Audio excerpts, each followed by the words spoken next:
Link documents లేవు, ఆస్తి మాత్రం మాదే అంటది. అది అమ్మాలంటే అప్పుడు ఏం చేయాలి సార్? డాక్యుమెంట్స్ లింక్ అయి ఫస్ట్ ఉండవు ఆఫ్ ఆల్ కదా. యాక్చువల్లీ లింక్ డాక్యుమెంట్స్ లేకపోతే ఆ ప్రాపర్టీ ఒకసారి వెరిఫై చేసుకోవాలండి. Link okay. డాక్యుమెంట్స్ లేవు అంటే లైక్ కొంతమంది జెన్యున్గా పోతుంటాయి, హ్మ్. ఇల్లు మారినప్పుడు లేదంటే కొన్ని హౌస్ బర్న్ అయినప్పుడు కొన్ని డిఫరెంట్ కైండ్ ఆఫ్ సినారియోస్లో కొంతమంది దగ్గర ఆ లింక్ డాక్యుమెంట్స్ పోతుంటాయి. అలాంటప్పుడు అంటే జెన్యున్ ప్రాపర్టీ అయితే ఒక రకంగా చూసుకోవచ్చు. If it is not genuine, generally link లేకపోతే సేల్ చేయడం అనేది చాలా కష్టం. ఓకే. డాక్యుమెంట్స్ లేకపోతే చేయలేము. కొన్నిసార్లు కాలిపోతూ ఉంటాయి డాక్యుమెంట్స్. కాలిపోతే ఉంటాయి. అవి అలాంటి టైంలో ఏం చేయొచ్చు? అలాంటప్పుడు ఏం చేయాలంటే మన రెవెన్యూ ఆఫీస్కి వెళ్ళి హ్మ్. నకలని ఉంటుంది. Revenue okay. ఆఫీస్కి వెళ్ళి మన sale deed, latest sale deed కానీ మన ప్రాపర్టీ డీటెయిల్స్ వాళ్ళకి ఇస్తే, అట్లీస్ట్ సేల్ డీడ్ కూడా పోయింది అనుకోండి, అప్పుడు అక్కడికి వెళ్ళి మనం సో అండ్ సో ఇయర్స్ నుంచి, ఇన్ని ఇయర్స్ నుంచి మేము ఇక్కడ ఉంటున్నాం, ఇది మా ప్రాపర్టీ, మా తాతల ప్రాపర్టీ అని చెప్పి మనకున్న ఐడెంటిఫికేషన్స్ లైక్ ఆధార్ కానీ రేషన్ కార్డ్ కానీ అవన్నీ మనం వాళ్ళకి ఇచ్చి మన మన పేరు మీద పొజిషన్ వాళ్ళకి ఇస్తే, అంటే మన అడ్రస్ ఓకే. ఇస్తే మనకి అడ్రస్ లింక్ అయిన రిజిస్ట్రేషన్ ఉంటుంది కదా వాళ్ళ దగ్గర, జిఎంసీ నుంచి కూడా పర్మిషన్స్ తీసుకోవాలి. అంటే మున్సిపల్ ట్యాక్స్ కట్టినట్టు municipal tax receipts, current bill, ఈ డాక్యుమెంటేషన్ అన్ని మనం రెవెన్యూ ఆఫీస్లో సబ్మిట్ చేసి నకలు అంటారు, అంటే డూప్లికేట్ డాక్యుమెంట్స్ సెకండ్ సెట్ వాళ్ళ దగ్గర ఒక సెట్ ఉంటుంది, మన దగ్గర ఒక సెట్ ఉంటుంది.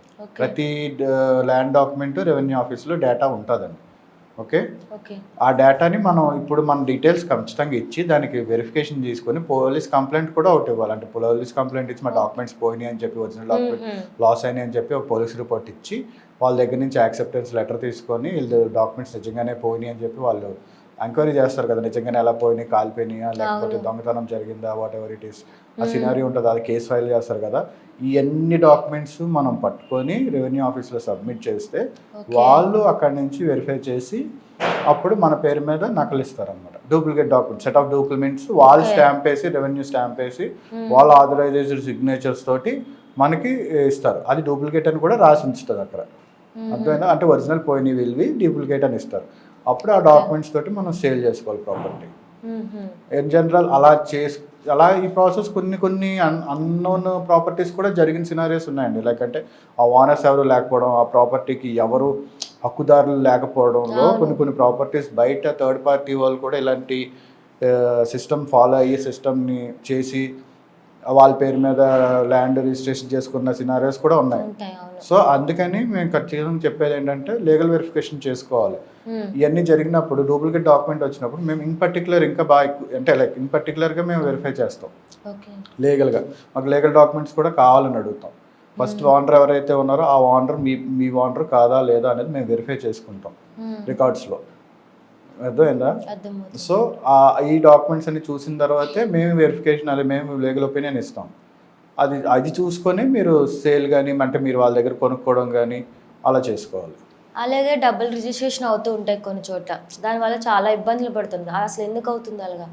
మీకు అదే చెప్పాను కదండి, లైక్ 10 years బిఫోర్ అంత ఆన్లైన్ సిస్టమ్ లేనప్పుడు రిజిస్ట్రేషన్స్ అన్నీ ఇంత పర్టికులర్ బ్యాక్గ్రౌండ్ వెరిఫికేషన్స్తో జరిగేవి కాదు. ఓకే. ఇన్ఫ్యాక్ట్ అప్పట్లో లోన్ తీసుకొని స్థలాలు కొనుక్కునే సిస్టమ్ కూడా తక్కువ. ఇంకోటి లీగల్ ఒపీనియన్ అనేది అసలు వాళ్ళకి సంబంధం లేదు.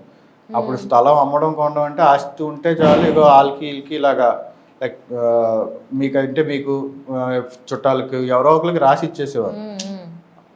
అది డిపెండ్స్ అనమాట. ఆ సినారియో ఒక దగ్గరకు మీకు రాసి ఇచ్చి మీతో గొడవ అయితే నీకు రాసి ఇచ్చింది క్యాన్సిల్, వేరే వాళ్ళకి రాసిస్తాను అని చెప్పి వాళ్ళకి రిజిస్ట్రేషన్ చేయడం, వీళ్ళకి రిజిస్ట్రేషన్ చేయడం.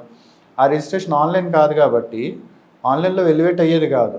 సో వాళ్ళు చెక్ చేసుకొని ఇది చేసుకొని, ఇంకోటి ఏంటంటే డబుల్ రిజిస్ట్రేషన్లో చిన్న మైన్యూట్ మిస్టేక్స్ చేస్తారండి, చిన్న కరెక్షన్స్. అంటే ఒక సర్వే నెంబర్ పక్కన రాయడము, నెంబర్ పక్కన ఏ పెట్టడము, ఇలా స్మాల్ మిస్టేక్స్ ఉంటాయి. అది ఏంటంటే అక్కడ ప్రాపర్టీ ఉండదు కానీ రిజిస్ట్రేషన్ అయిపోతుంది సేమ్ సెట్ సర్వే నెంబర్ మీద.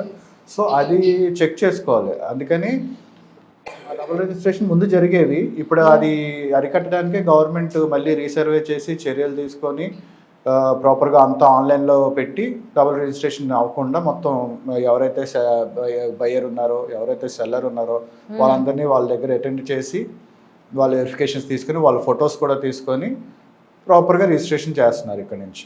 ఓకే. ఈసీ అనేది ఆన్లైన్లో చేసుకోవచ్చా ఆ ప్రాసెస్ అంతా? ఈసీ అనేది ఆన్లైన్లో తీసుకోవచ్చండి. ఈసీ అంటే ఎన్క్యూరెన్స్ సర్టిఫికేట్, అది మీరు వెళ్ళి ఈ సేవలో అప్లై చేస్తే మీ డాక్యుమెంట్ నెంబర్ ఇస్తే వాళ్ళు ఇస్తారు. బేసికల్గా బేసిక్ ఈసీ ఇచ్చేస్తారు. ఓకే. ఈసీ మీరు ఏంటంటే జస్ట్ బేసిక్ తెలుసుకోవడానికే. అంటే EC first number, first name, next documents deed first name match అవుతుందా లేదా అని. అందులో సెకండ్ పార్టీ ఎవరైతే అమ్మారో ఈ ప్రజెంట్ ఉన్న ఓనర్కి వాళ్ళ పేరు కూడా వెరిఫై చేసుకోవడానికి ఉంటుంది. ఈసీలో వాళ్ళ పేరు ఎక్కడ ఎవరి దగ్గర నుంచి ట్రాన్స్ఫర్ అయిందో వాళ్ళ పేరు వీళ్ళ పేరు ఈక్వల్గా ఉందో లేదా అని చెక్ చేసుకోవడానికి మాత్రమే బేసిక్ ఈసీ. ఇప్పుడు మొత్తం హిస్టరీ అంతా తీసుకోవాలంటే ఖచ్చితంగా ఈ లింక్ డాక్యుమెంట్స్ అన్ని తీసుకొని వెరిఫై చేసుకోవాలి. దట్టు ఒరిజినల్ వెరిఫై చేసుకుంటేనే బెటర్ అండి. జెరాక్స్ కాపీస్ తీసుకొని జెరాక్స్ ఇచ్చారనుకోండి లింక్ డాక్యుమెంట్స్, మళ్ళీ జెరాక్స్ అనేది మనం చెప్పలేం. ఒరిజినల్స్ అందుకే మేము ప్రతిసారి అడుగుతాం. ఒరిజినల్స్ ఒకసారి ఇచ్చి తీసుకొని ఆ ఒరిజినల్స్ వెరిఫై చేసిన తర్వాత మనం రిటర్న్ ఇచ్చేయచ్చు.